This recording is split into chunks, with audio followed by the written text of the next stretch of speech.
Paper ചോർച്ച തടയുന്ന ബില്ലിന് കേന്ദ്ര മന്ത്രിസഭാ യോഗം അംഗീകാരം നൽകി. പ്രധാനമന്ത്രിയുടെ അധ്യക്ഷതയിൽ ചേർന്ന യോഗമാണ് നിർണായക തീരുമാനമെടുത്തത്. ക്യാബിനറ്റ് തീരുമാനങ്ങൾ സർക്കാർ അല്പസമയത്തിനകം ഔദ്യോഗികമായി വിശദീകരിക്കും. നന്ദഗോപനാണ് വിവരങ്ങൾ നൽകുവാനായി ചേരുന്നത്. നന്ദൻ, എന്തൊക്കെ സുപ്രധാന തീരുമാനങ്ങളാണ് ഇന്നുണ്ടായത്? വിവരങ്ങൾ.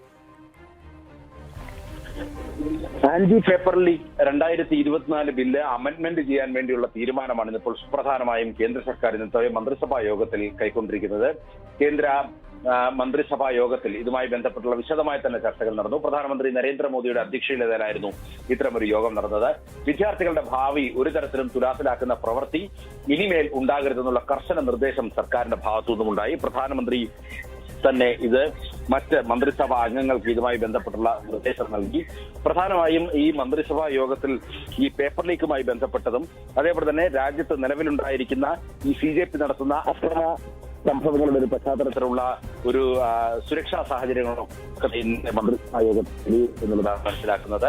ഏതായാലും വളരെ സുപ്രധാനമായിട്ടുള്ള anti paper leak bill 2024 amendment ചെയ്ത് പുതിയ ബില്ല് തിങ്കളാഴ്ച അവതരിപ്പിക്കുവാനുള്ള അനുമതിയാണ് ഇന്നത്തെ മന്ത്രിസഭാ യോഗത്തിൽ ലഭ്യമായത്. വ്യക്തമാണ്. നന്ദഗോപനാണ് ഡൽഹിയിൽ നിന്നും വിവരങ്ങൾ നൽകി.